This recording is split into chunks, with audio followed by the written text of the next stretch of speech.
Bon matin chez vous, mesdames et messieurs. Nous espérons que vous êtes réveillés tout en douceur avec ce temps qui aurait pu nous inscrire dans un dilemme de la couette ou du service.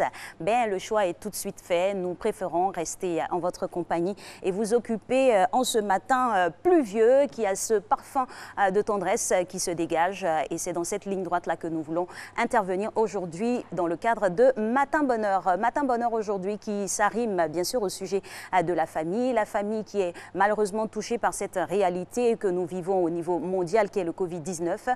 Mais nous vous apportons aujourd'hui une lueur d'espoir en parlant de manière avant-gardiste de la sortie de crise et comment appréhender cette sortie de crise parce que cela passe par un processus qui nous sera délivré dans quelques instants par notre cher coach Joe-Frédéric Zabi. Ceci dit, il faut savoir que c'est vrai que les activités sont en berne, mais des journées internationales sont célébrées, notamment celle de la danse aujourd'hui qui est instituée depuis 1982 en l'honneur de Monsieur Jean-Georges Noven et qui a été créateur du ballet moderne. Voilà. Et on a une pensée aussi pour toutes les victimes des guerres tombées lors d'attaques chimiques parce qu'aujourd'hui nous célébrons la journée du souvenir dédiée à toutes les victimes de guerre chimique. Nous n'allons pas esquisser de pas de danse, quoique ça pourrait intéresser notre coach Diabaté pour les enfants aujourd'hui, la famille à l'honneur, les enfants au centre pour fitness.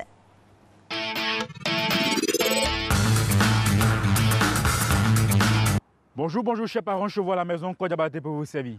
Aujourd'hui, nous sommes mercredi. Qui dit mercredi, dit fitness, jeunesse. Nous allons continuer toujours de travailler seuls, sans enfants, parce que nous faisons face à une crise sanitaire.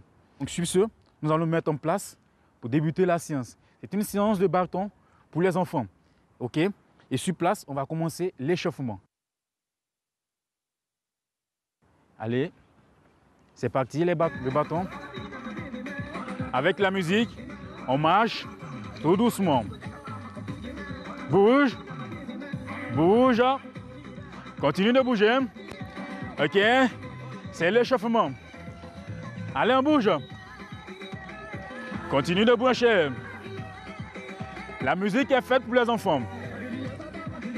On se saisit de son bâton là. Bouge là. Continue de bouger. Là. Doucement.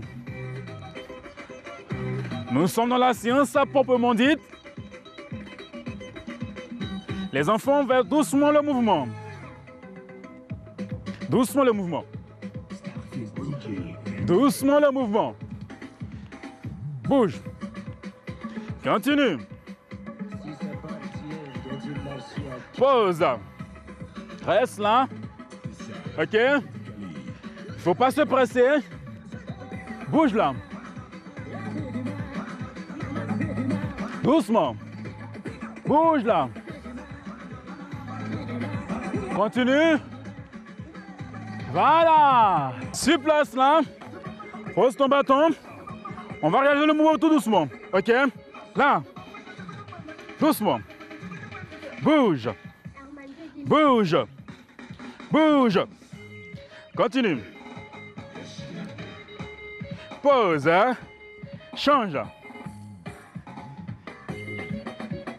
Lève. Lève. Lève. Lève. Lève. Continue. Continue. Continue. Et pause. Marche. Bouge. Toujours avec son bâton. Là. Bouge là. Bouge. Bouge. Bouge là. C'est ludique, hein? Avec les enfants, il faut s'amuser. OK? Là. Bouge. Bouge. Mais toujours, il faut respecter une grande distance pour ne pas se faire mal avec le bâton. Bouge. Bouge. Bouge. Allez. Continue. Continue. Continue. Ça peut aller. Bouge là. Bouge là. Et là, on change. Continue. Bouge là. Continue. Ça peut aller. Marche. Marche. Marche. Marche. Marche. Marche. Marche, marche, marche. Bouge là. Ça peut aller, hein? Ok là. Pause. C'est un mouvement. Là. Bouge là. Bouge là. Continue. Bouge là. Continue. Pause.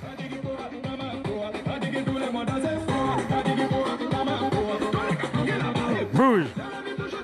Bouge. Et pause. Marche. Marche. Marche. Récupère, récupère, récupère, récupère. Grandis, grandis, grandis, grandis, grandis, grandis. 2, 3, 4, 5, 6, 7 et 8 ans. Le sport, c'est difficile, mais c'est vital. À mercredi prochain. Bye bye. Sur ce, portez-vous bien. Merci coach et merci de votre fidélité à ce programme chaque jour pour apporter en tout cas des éléments importants à la famille pour pouvoir se maintenir en bonne santé. Et depuis un certain temps ou depuis même l'avènement de ce virus-là, on remarque de beaux tableaux familiaux au niveau du sport, ça et là, soit le matin ou en début d'après-midi, des familles qui exercent comme ça des mouvements pour rester dans le bain, pour rester en bonne santé. C'est à féliciter tout en respectant bien sûr les mesures barrières. Lui, il les respecte à la lettre et c'est lui, aujourd'hui encore, qui vous donnera des informations concernant nos différents quotidiens. C'est monsieur Renaud Kobia qu'on reçoit maintenant.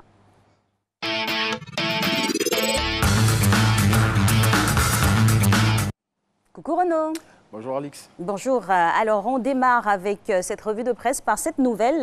Le coronavirus ne sera pas éradiqué. Ça ne plaît pas, hein? Oui, bonjour à tous. Malheureusement, c'est ce qu'affirment des scientifiques chinois qui font de nouvelles révélations sur le Covid-19. Selon ces scientifiques cités par l'Inter, même si la pandémie venait à être contenue, il est fort probable que chaque année, le nouveau coronavirus arrive par vagues comme la grippe. Le confrère, dans son édition d'aujourd'hui, publie aussi une étude sur l'hypothèse de la transmission de la maladie par la climatisation et souligne que d'autres symptômes inquiétants ont été découverts. C'est pas fait, en tout cas pour nous, mettre dans la quiétude. Alors toujours, on va lutter contre ce coronavirus et le gouvernement annonce un plan spécifique pour les quartiers précaires d'Abidjan. Baptisé projet Zéro Covid-19, ce plan a pour objectif d'adresser la question de la lutte contre la pandémie de façon particulière dans ces cités où les infrastructures de base sont souvent inexistantes et où aussi les messages de sensibilisation passent difficilement.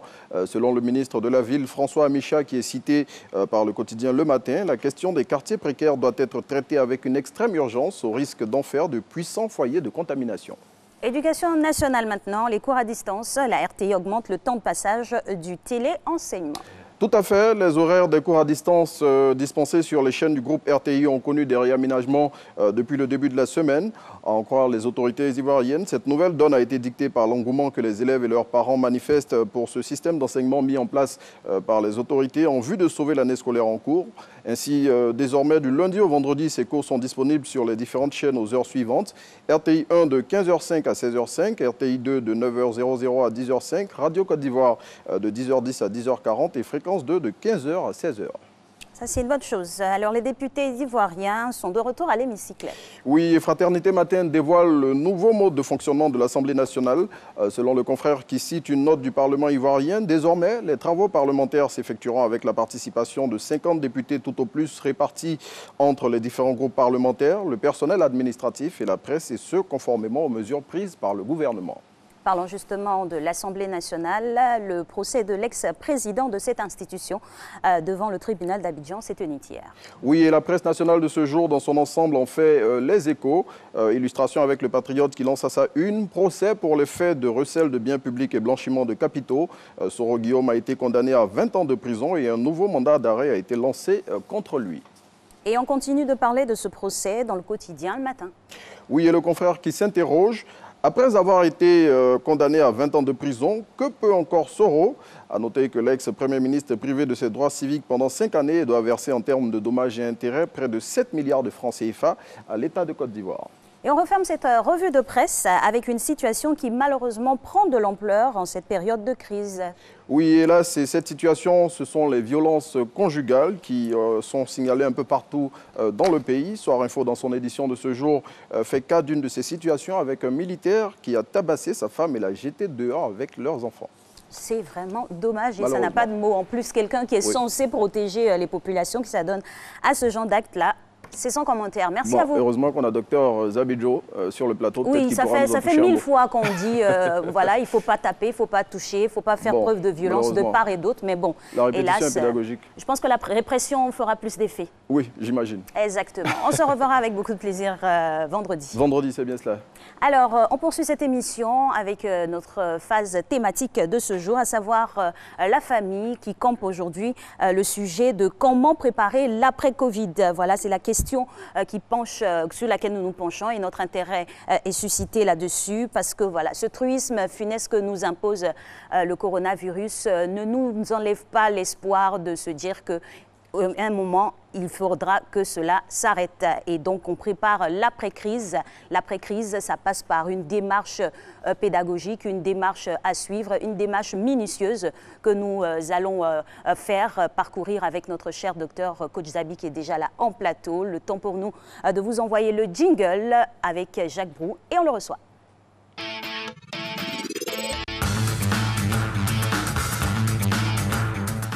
Bonjour coach. Bonjour Alix. Et la pluie, elle ne vous a pas fatigué? Oh, un peu, mais Dieu fait grâce, tout va bien. Dieu merci. Alors, bienvenue sur ce plateau. Alors, on parle de comment préparer l'après-crise. Ça dénote de tout un programme, voilà, tout un cheminement à adopter. On se rappelle encore que la levée du couvre-feu ou seulement la rumeur d'une levée de couvre-feu a créé des chamboulements ça et là. Est-ce que tout de suite, quand on va lever le couvre-feu, ça signifie que la crise est terminée? Alors là, pas du tout. Il faut que je réponde tout de suite de façon sèche, pas du tout. La levée de couvre-feu ne signifiera pas l'arrêt de la propagation du virus. Ça, il faut qu'on se l'enlève de la tête. Et heureusement je peux dire heureusement, quand cet événement-là, quand ces fake news est intervenu, où les gens disaient que la mesure de couvre-feu avait été levée, il y a eu une liesse populaire dans certains quartiers d'Abidjan, comme Trècheville, comme Makori, comme Koumassi. Et cette liesse-là, moi, ça m'a donné un puissant enseignement. Ça m'a dit que si on ne prépare pas l'après-crise, on va assister à une flambée de la crise à nouveau. Pourquoi? Parce que les populations vont croire que c'était comme si on était en prison et maintenant que la mesure d'emprisonnement est levée, alors il faut jubiler. Non, il faut continuer d'observer les mesures d'hygiène qui ont été mises en place par le gouvernement actuellement. Parce que comme vous l'avez dit et comme je le souligne en ce moment-là, la levée de couvre-feu ne voudra pas signifier la fin de la crise. Parce qu'il y aura encore des porteurs sains du virus, des gens qui sont asymptomatiques, ça veut dire qu'ils ne présenteront aucun signe et qui seront contaminants, qui peuvent potentiellement contaminer et leur entourage et tous ceux qui vont fréquenter. Donc, il ne faudra pas baisser la garde. Alors, quand on lèvera le couvre-feu, ce sera une première étape. La suite, ce sera quoi? Certainement que le gouvernement a son plan à lui. Moi, je vais m'attarder sur les aspects psychosociaux. Exactement. Voilà. Et donc, il faut savoir que aujourd'hui et maintenant, on ne doit pas attendre. C'est aujourd'hui et maintenant qu'il faut déjà commencer à penser à toutes les conséquences psychosociales qui vont découler en fait de cette crise-là. En termes de crise au niveau, en termes de problèmes au niveau sanitaire, en termes de problèmes au niveau psychologique, parce qu'il faut savoir que des gens qui sont restés enfermés, des gens qui sont restés sans emploi, des gens qui sont restés sans activité pendant 2 mois, 3 mois, et je ne sais pas combien de temps ça va durer, ces gens-là, ils ont de nouvelles habitudes. Et ces nouvelles habitudes vont engendrer de nouveaux comportements. Donc, il faudra que d'avance, on se projette, que des experts se réunissent. Un comité pluridisciplinaire se mette en place pour réfléchir sur l'après-crise. Comment est-ce qu'on peut entrevoir les crises, les difficultés potentielles que les gens vont vivre? Et là, il faut évaluer en quelque sorte, déjà en interrogeant les uns et les autres sur les problèmes qu'ils vivent, on a une idée. Et puis, on peut se projeter pour mettre en place des mesures d'accompagnement, des mesures de prise en charge, évidemment. Et justement, on veut encore puiser à la source de votre savoir. Vous pouvez nous faire l'état des lieux des risques psychosociaux que l'on pourrait affronter? Tout à l'heure, par exemple, on a dit dans l'aspect qui était passé tout à l'heure, on parlait de violence conjugale par exemple, et ça ne va pas se limiter que dans les couples. Cette violence-là, elle va aller dans la société globale. Pourquoi? Parce que les gens sont restés confinés, les gens sont restés enfermés, les gens, ils ont perdu leurs emplois. Et ils n'ont plus de moyens. Il faudra qu'ils trouvent les moyens. Donc, il y aura en quelque sorte une explosion, si vous voulez, du chiffre de la criminalité. La criminalité grave, la criminalité moins grave, la criminalité légère. Dans tous les cas, il faudra que des mesures soient prises à ces niveaux-là. Parce que, évidemment, les gens, ils vont trouver forcément des solutions pour se remettre en jambes, pour se remettre sur les pieds. Donc, ça, c'est quelque chose qu'il faut déjà entrevoir. Et il y a des aspects plus grave au niveau psychiatrique. On va assister à des crises de dépression, on va assister à des crises d'angoisse, on va assister à beaucoup de troubles psychosomatiques. Et ça va se révéler dans les comportements des gens, forcément. Parce que quelqu'un qui est déprimé, ça se ressent dans son comportement de tous les jours avec les gens. Donc, il faudra qu'on s'asseye, que les experts, je parlais tout à l'heure d'un comité pluridisciplinaire, je parlais des médecins généralistes, des médecins psychiatres, je parlais des psychologues, je parlais des travailleurs sociaux. Il faut que dans un collège pluriel de compétences, qu'on essaie de voir ce que cette crise-là va nous coûter en termes de problèmes psychosociaux. Quand on a évalué, quand on a fait ça, les gens, ceux qui sont experts, ils vont mettre en place certainement un protocole de prise en charge, un protocole bien déterminé qui va permettre aux uns et aux autres de pouvoir dépister tout de suite les problèmes et prendre les mesures idoines pour y faire face, en tout cas. Docteur, ça fait un gros flot de patients en perspective. Est-ce qu'en amont, on ne pourrait pas solutionner ces difficultés-là, malgré et pendant ce temps de confinement et ce temps de Covid? On peut le faire. On peut le faire par secteur. Par exemple, ceux qui sont des travailleurs, que ce soit les travailleurs dans le secteur public comme dans le secteur privé, on peut déjà réfléchir à comment reprendre le travail. Et reprendre le travail, ça veut dire qu'il faut redonner des compétences nouvelles aux dirigeants, aux chefs qui vont encadrer, qui vont avoir à encadrer du personnel. Et donc, dans les entreprises privées, par exemple, il faut renforcer les capacités, les compétences des chefs, leur donner des compétences qui leur permettent de prendre en charge, ne serait-ce qu'en première ligne, les difficultés psychosociales que leurs employés pourraient présenter éventuellement. Parce que dans la prise en charge, il faut savoir que déjà en entreprise, ce sont les premiers qui sont là. C'est la première barrière. Les chefs d'entreprise, les dirigeants, les chefs d'entreprise, les chefs de groupe, etc. Il faut les équiper. Et en le faisant par secteur d'emploi, on prend en compte les réalités propres à chaque secteur d'emploi. Et donc, cela permettra vraiment d'aller directement aux problèmes vécus par les populations et d'être plus efficace quand c'est fait par secteur d'emploi. Par exemple, ça peut se faire parmi les corps habillés, je veux parler de la police, de la gendarmerie, de l'armée. Ça peut se faire également dans les entreprises commerciales, ça peut se faire dans les entreprises industrielles parce que chaque secteur a ses réalités propres. Et donc, on ne pourra pas, évidemment, on ne pourra plus travailler comme avant, ne serait-ce que dans les premiers moments après le confinement. On ne pourra plus travailler comme avant où tout l'effectif se retrouvait là. Il va falloir réorganiser les emplois. Et réorganiser l'emploi, ça veut dire également réorganiser les objectifs des employeurs. Parce que, évidemment, on ne peut pas se retrouver dans une telle situation en faisant comme si la situation n'a jamais eu lieu. On ne peut pas maintenir les mêmes objectifs à atteindre. Il faut qu'on redessine les objectifs, qu'on mette les gens dans des situations de travail moins anxiogènes, parce qu'on sait qu'ils sont déjà sous pression et il ne faut pas en rajouter. Et il faut qu'on leur donne la possibilité, évidemment, d'être pris en charge dès que des petits problèmes se présentent. Et même d'anticiper par de la prévention, des actions de prévention, en publiant des articles qui permettent aux gens de s'auto-diagnostiquer, de se prendre en charge eux-mêmes à un petit niveau déjà, à un niveau basique, avant qu'on arrive à l'étape des spécialistes, en donnant aux gens les moyens de réorganiser leur vie en entreprise comme leur vie à la maison, etc. Donc ça, il faut qu'on repense les choses. Nous continuons nos échanges sur comment préparer l'après-crise. Et nous en sommes à l'étape du comité ad hoc et ses missions. ce comité ad hoc là, c'est vrai, je n'ai pas l'intention de dire à l'État ce qu'il a à faire. C'est des prémices de solution. Absolument, absolument, les gens savent ce qu'ils ont à faire.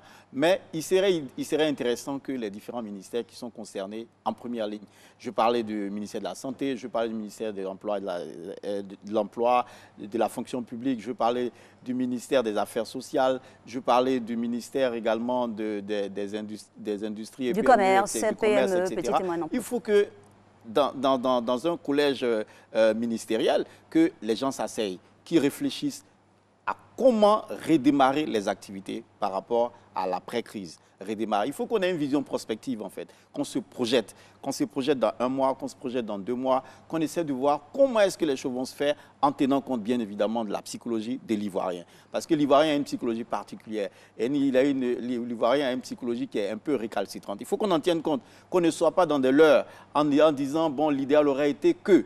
Il faut qu'on tienne compte de ce que l'idéal est et la réalité est tout autre. Et donc, la réalité, c'est qu'on a affaire à des gens qui ne sont pas très, très citoyens dans le comportement. Il y a des gens qui ne tiennent pas compte des mesures de leur propre sécurité sanitaire, de leur propre sécurité physique, etc. Qu'on tienne compte de tous ces facteurs-là et qu'on réfléchisse à comment redémarrer les choses secteur par secteur. Ça, c'est au niveau d'un comité ad hoc au niveau ministériel. Mais également, j'insiste là-dessus, il faut ces comités ad hoc au niveau des compétences techniques.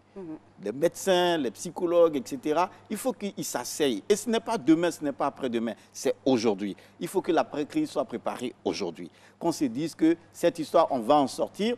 Et on va en sortir comment ? On va en sortir pour aller dans quelle destination? Il faut qu'on en parle aujourd'hui. Justement, docteur, c'est vrai que le gouvernement est en chantier et la tâche est très difficile. On le voit, les efforts sont faits de part et d'autre.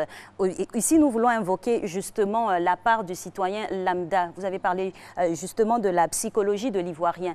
On a vécu cette crise-là de manière lointaine quand elle a commencé en novembre-décembre en Chine. 3 mois plus tard, elle est arrivée en Côte d'Ivoire. Ça fait à peine 1 mois, mais c'est clair que le constat, il est béant. Hein. On ne supporte plus ce Covid-19-là. Et Dieu merci, on espère finir cette crise-là dans pas longtemps. Mais juste à la sortie de crise, quel est le comportement que l'Ivoirien devrait avoir? Première chose à dire, il faut que l'Ivoirien apprenne à adapter sa mentalité à la situation qui se présente. Ah, ça, c'est important. Adapter sa mentalité à ça. Parce que ça dénote, quand je regarde les citoyens se comporter, j'ai le sentiment qu'ils n'acceptent même pas qu'il y a... Il y a du déni. Oui, il y a le déni là, qui est total et qui est à tous les niveaux. Depuis, je veux parler des plus hautes autorités jusqu'au Comment il se décline au niveau de la société? Au niveau de la société, je parlais par exemple du non-respect du couvre-feu. Il y a des gens qui croient que c'est être gros bras, que d'enfreindre les règles. Ils ne savent pas qu'ils se mettent eux-mêmes en danger, en mettant en danger leur famille, c'est-à-dire les gens qui prétendent aimer, et toute la société. Ils ne savent pas la chaîne de contamination. Donc, ils n'ont pas conscience de cela. Deuxièmement, il y a le fait que, on banalise certaines choses. Le gouvernement dit, par exemple, qu'on ne voyage pas. Il y a des gens qui pensent que c'est par plaisir qu'on a pris cette décision-là de ne pas voyager hors d'Abidjan. Donc, ils contournent la loi. Et il y a des gens qui prêtent leur véhicule à ça, parce qu'ils sont là, ils privilégient l'appât du gain par rapport à leur santé, par rapport à la santé des populations. Ils ne savent pas qu'en prêtant leur véhicule, par exemple, pour contourner la mesure d'isolement de la ville d'Abidjan, par exemple, ils ne savent pas qu'en le faisant, ils se mettent eux-mêmes en danger parce que si quelqu'un est contaminé, il va les contaminer, il va contaminer le chauffeur. Quand lui va aller verser sa recette au propriétaire du véhicule, il va le contaminer. Lui aussi, il va contaminer les gens qui l'aiment. Il crée une longue chaîne de propagation. Il y a une longue chaîne et c'est comme le serpent qui se mord la queue, en fait. Donc, on est dans un cercle vicieux. Il faut que les gens changent de comportement. Il faut que les gens changent de mentalité. Qu'ils comprennent qu'on doit avoir un comportement citoyen. Et ce comportement citoyen, il faut aussi que ceux qui sont nos autorités nous donnent le bon exemple. Il faut que les gens nous donnent le bon exemple en respectant eux-mêmes, en soyant les gens que nous, on va copier, que la population va copier, en respectant les mesures qu'eux-mêmes vont édicter. Ça sera le moyen le plus efficace de pouvoir emmener le petit peuple à respecter. Parce qu'en ce moment-là, le peuple va dire, personne n'aura d'excuses. On se dira, mais si par exemple le préfet fait telle chose, si je dis n'importe quoi, hein, si le directeur de telle administration fait ça, ce n'est pas le petit vendeur d'Agamé qui va se permettre de faire telle autre chose. Voilà. Il faut qu'on donne les exemples. Et là, il faut qu'on essaie de donner un certain pouvoir, je veux dire le pouvoir par exemple d'autodiagnostic des problèmes psychosociaux à la population. Et pour ce faire, il faut au préalable former ceux qui vont aller en contact avec eux. Je parlais des travailleurs sociaux notamment. Et c'est maintenant. Ce n'est pas quand la crise va finir. C'est maintenant qu'il faut les former, les équiper. C'est vrai qu'ils ont déjà un bagage. C'est vrai qu'ils ont déjà des outils dans leur besace. C'est vrai qu'ils ont déjà des compétences. Mais il faut renforcer ces compétences-là en tenant compte des réalités nouvelles de ce phénomène qui est le Covid-19. Leur donner des compétences aux travailleurs sociaux. Quand on leur donne des compétences, ils retrocèdent ça sur les populations. Dans n'importe quelle partie de la Côte d'Ivoire, ils vont se déployer après la crise pour donner aux gens les moyens de se prendre en charge. Parce qu'eux-mêmes, ils seront très très vite débordés. Parce qu'en principe, ils doivent être débordés. S'ils ne sont pas débordés, pour moi, il y a un problème. Ils doivent être débordés parce que c'est l'occasion pour les populations d'apprendre à avoir le réflexe de la consultation psychologique, qui est un indispensable pour qui veut aller loin, pour qui veut obtenir le meilleur de lui-même. Il faut que les populations apprennent à non seulement s'auto-diagnostiquer les problèmes psychologiques et qu'ils aillent vers les compétences. Et la première ligne de compétences, c'est les travailleurs sociaux. Justement, la valeur ajoutée qu'ils devraient avoir, c'est quoi? Et puis, deuxième volet de la question, vous avez parlé de faire son auto-diagnostic. Ça se passe comment? Je me mets devant le miroir et je m'étudie. Et comment ça se passe?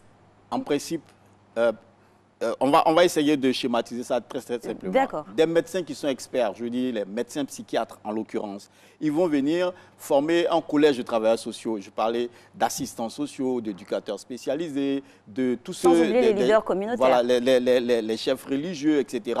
Pour leur dire ce que peuvent représenter les premiers signes, par exemple, d'une dépression. Quand quelqu'un est en train de faire une dépression, comment est-ce que la personne se comporte? Qu'est-ce qu'on observe chez cette personne-là? Il faut que ces gens-là le sachent. Donc, quand ils ont ces informations, on sait que, par exemple, quand je fais 2 semaines où je ne dors pratiquement pas, ou bien je dors très très mal, j'ai pique des crises de colère injustifiées, etc., c'est qu'il y a un problème. En ce moment précis, si je sais, je peux aller vers les techniciens que sont en première ligne les travailleurs sociaux. Et si ces techniciens-là, ça les dépasse, en ce moment, on peut les référer à des structures médicales avec des médecins spécialisés, par exemple en psychiatrie, etc. Donc, il faut qu'il y ait ce travail de formation préalable qui soit fait, et c'est maintenant. Je le répète, c'est maintenant. Ce n'est pas demain. Ce n'est pas quand on va sortir que maintenant on va se retrouver là à faire du bricolage. C'est maintenant qu'il faut s'asseoir et réfléchir et former tous ceux qui doivent être formés, de sorte que dès lors que le gouvernement va prendre la mesure, par exemple, de lever de l'isolement de la ville d'Abidjan, la levée de la mesure de couvre-feu, etc., que tout de suite, chaque compétence puisse se déployer sur le terrain pour assurer ce qu'il sait faire et faire son travail. Et c'est le lieu d'appeler à un remodelage, si vous voulez, de certaines choses qui se passent au niveau de l'administration. Figurez-vous que l'administration publique ivoirienne ne compte pas des psychologues. Donc, c'est le moment de voir leur rôle, leurs compétences. Si on en recrutait, ce serait bien. Ils pourraient aider, par exemple, tous ceux qui sont au niveau du corps médical, du travail social également, à bien faire leur travail. Donc, c'est le moment de réfléchir à tout ça et de parer au plus pressé qui est la formation des gens qui vont aller au contact des populations. Docteur, avec tout ce que vous nous dites là, on est un peu perplexe, on a un peu même peur parce que nous constituons finalement tous en malades en sursis au niveau psychologique des effets pervers de ce Covid-là. Nous voulons donner des solutions en amont pour pouvoir éviter cette hécatombe. Là, au niveau personnel, je suis chez moi, je vis cette situation d'une manière ou d'une autre. Quelles sont les pratiques que je devrais exercer chaque jour pour vraiment me donner des chances de ne pas tomber dans la dépression? Première chose, déjà respecter les mesures barrières. Ça, il faut qu'on se le dise. Et c'est chaque jour. Ce n'est pas parce que ça fait 1 mois que je suis confiné, je n'ai pas ressenti les symptômes par exemple du Covid que je vais me dire ah, ça, tout va bien. Je suis sorti, là je suis dehors, je vais rentrer à la maison. Bon, qui est-ce que je croise, qui est-ce que je touche? Donc déjà, il faut que je sache que le danger est permanent. Et même après la crise, que ça va continuer. Si je le sais, je prends les dispositions pour ça. Ça, c'est la première chose. Continuer de respecter les mesures d'hygiène, les mesures barrières. Deuxième chose, il faut apprendre à se connaître. Et ça, c'est vraiment un indispensable encore pour qui a envie de se bonifier. Apprendre à se connaître. Qui est-ce que je suis? Comment est-ce que je fonctionne? Et à partir de là, voir tout de suite les dysfonctionnements quand cela intervient. Quand je sais que habituellement, je dors normalement, j'ai un sommeil de 8 heures par nuit, etc. Et puis désormais, quand je vais dormir, j'ai que 2 heures de sommeil. Je sais qu'il y a quelque chose qui ne va pas. Donc quand j'ai ces signes-là, en ce moment précis, il ne faut pas que je les garde pour moi. Il ne faut pas que je reste comme on a l'habitude de le faire et puis devenir pharmacien en se prescrivant soi-même des médicaments. Non, il faut qu'on aille consulter les spécialistes, qu'on aille vers les spécialistes pour leur dire voici ce que j'ai depuis un bout de temps. Ne serait-ce que parler avec les gens, ça libère. Parce qu'il y a beaucoup, je peux vous assurer, je ne suis pas du corps médical, mais je peux vous assurer qu'eux, ils pourront le confirmer. Il y a beaucoup de gens qui vont consulter à l'hôpital pour des problèmes psychologiques. C'est-à-dire qu'on aurait pu faire l'économie de tous ces malades qu'on trouve dans les hôpitaux s'il y avait un travail psychologique qui était fait en amont. Donc, il faut que vraiment on prenne toute la mesure de ces choses-là. Apprendre à s'autodiagnostiquer. Je reviens encore sur ce mot-là. Et l'autodiagnostic part premièrement de la connaissance des symptômes d'un mal précis et puis deuxièmement de la connaissance de soi. Et on va y revenir en décortiquant ces deux points-là dans quelques instants. Le temps pour nous de comprendre si l'après-crise est envisagée par les populations. Nous les avons rencontrés, écoutons leurs recettes pour revenir à une vie normale.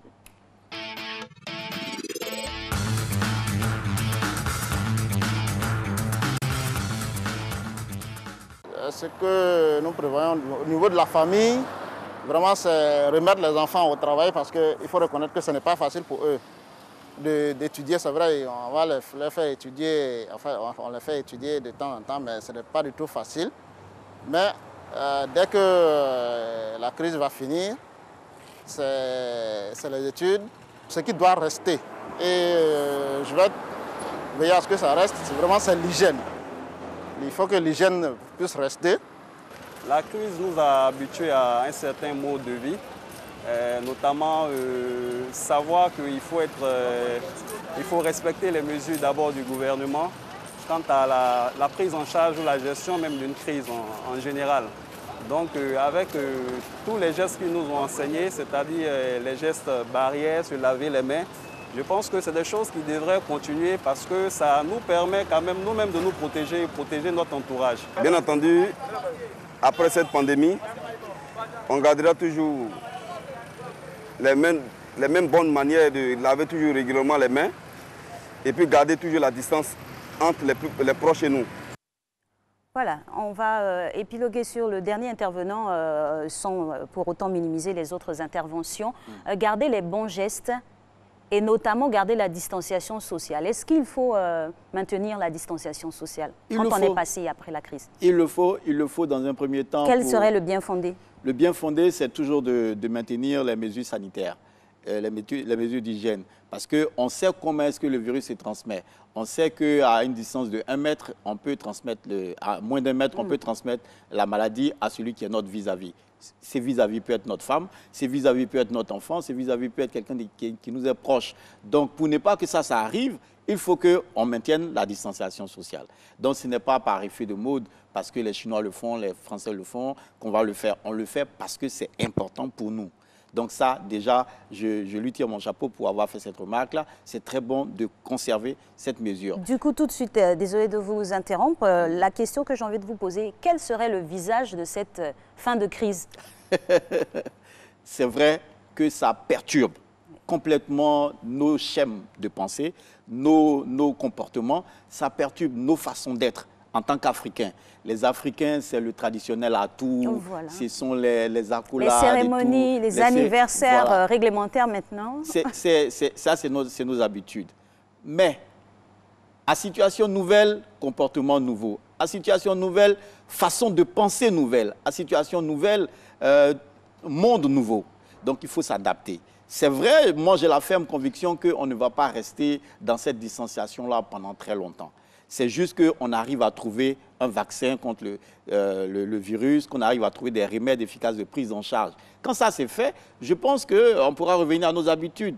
Mais il faut maintenir, non pas forcément la proximité sociale, mais le contact social. Parce qu'on peut ne pas être physiquement proche, mais être toujours en contact. Parler avec les gens, ça libère.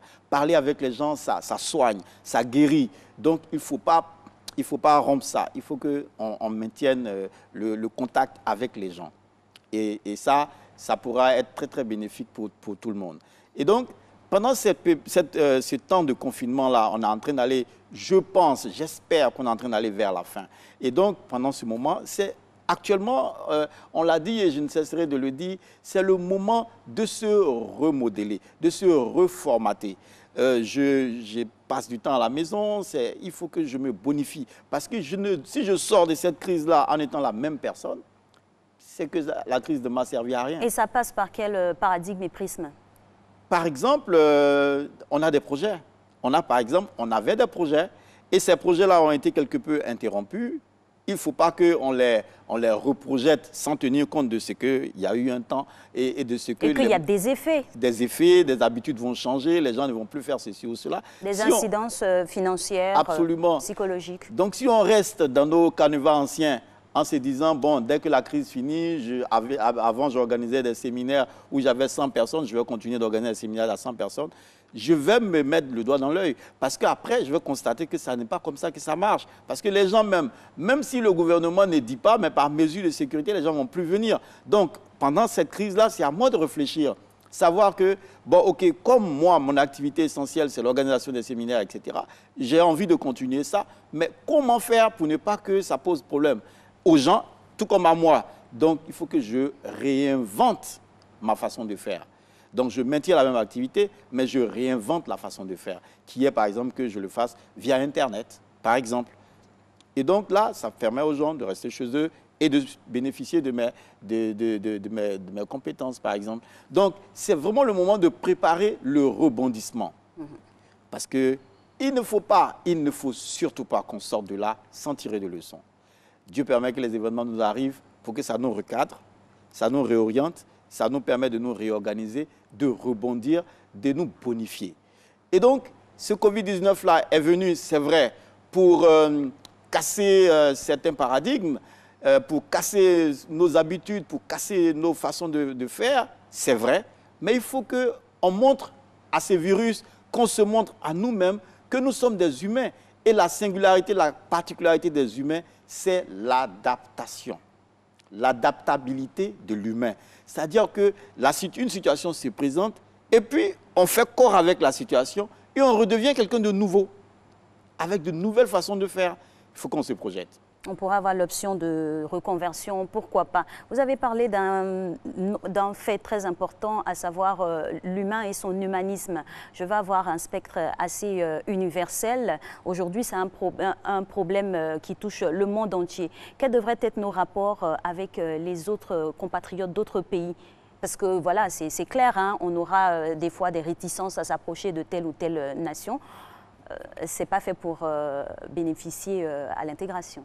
Oui, absolument, mais c'est de redessiner tout ça, de s'adapter à la nouvelle donne, de redessiner tout ça en tenant compte, bien évidemment, des réalités qui se présentent à nous. Je dois commercer avec les pays extérieurs, mais évidemment, ça ne pourra plus se faire comme ça se faisait avant.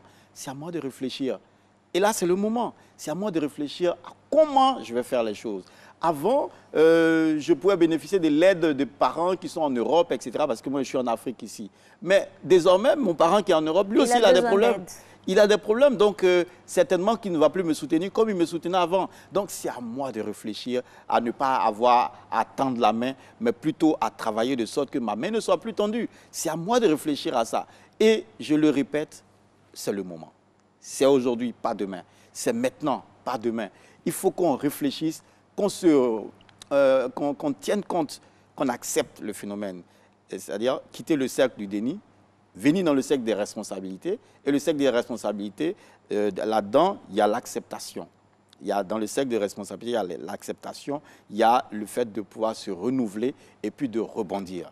Donc, il faut qu'on se renouvelle et on rebondisse. Et l'après-crise va encore donner, on va dire, du grain à moudre à nos dirigeants. Quelle serait la priorité des priorités à prioriser? Selon moi, la sécurité. Ce virus-là est venu nous montrer, c'est vrai, on ne pouvait pas avoir un système sanitaire qui soit capable d'assurer notre santé à 100%, mais ce virus-là est venu nous montrer nos limites. En tant que gouvernement, en tant qu'État, nos limites. Ce virus-là est venu nous montrer nos limites également dans nos rapports, les uns avec les autres, dans les rapports en entreprise, dans les rapports sociaux, dans les rapports à tous les niveaux. Ce virus-là est venu nous montrer nos limites. Il faut qu'on en tienne compte. Il faut qu'on tire la leçon. Qu'est-ce que ce virus est venu me donner à moi déjà à titre individuel? Qu'est-ce que c'est venu me montrer? C'est venu me montrer qu'il faut que je redessine, par exemple, ma vision de l'entreprise ou bien de l'entrepreneuriat. Que je revoie que l'entrepreneuriat, ce n'est pas forcément les choses telles que ça s'est passé avant. Aujourd'hui, on parle à profusion de télétravail en Afrique, alors que ça, c'était l'apanage de l'Europe et de l'Amérique. Mais aujourd'hui, on est en train de parler de télétravail. Et on sait que... C'est une innovation sous nos cieux. C'est quelque chose dont il va falloir tenir compte. Parce que ça veut nous montrer, ces virus, ça veut nous montrer que ces genres de crise, ça peut se représenter. Pas forcément sous la forme d'un virus, mais une autre crise de n'importe quelle autre ampleur, de n'importe quelle autre envergure peut se présenter au point qu'on soit immobilisé. Et si on est immobilisé, il ne faut pas que le monde soit immobilisé. Il faut que le monde continue de tourner. Et ça va continuer de tourner comment? En nous appropriant les outils modernes, les outils technologiques, etc., pour nous redessiner, en fait. Donc, il faut qu'on se redessine en tenant compte de la réalité de ce virus-là. Et ce sera le mot de la fin, se redessiner, se reformater pour pouvoir rebondir.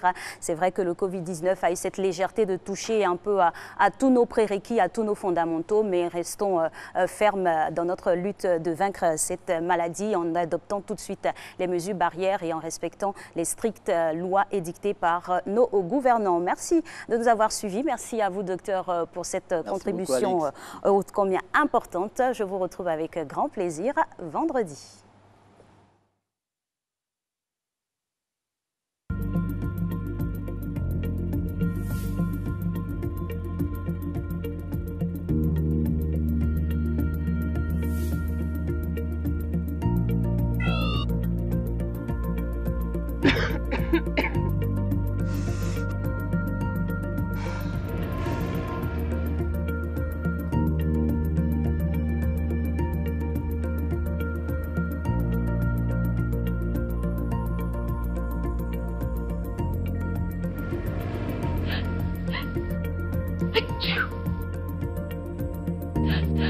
Achoo!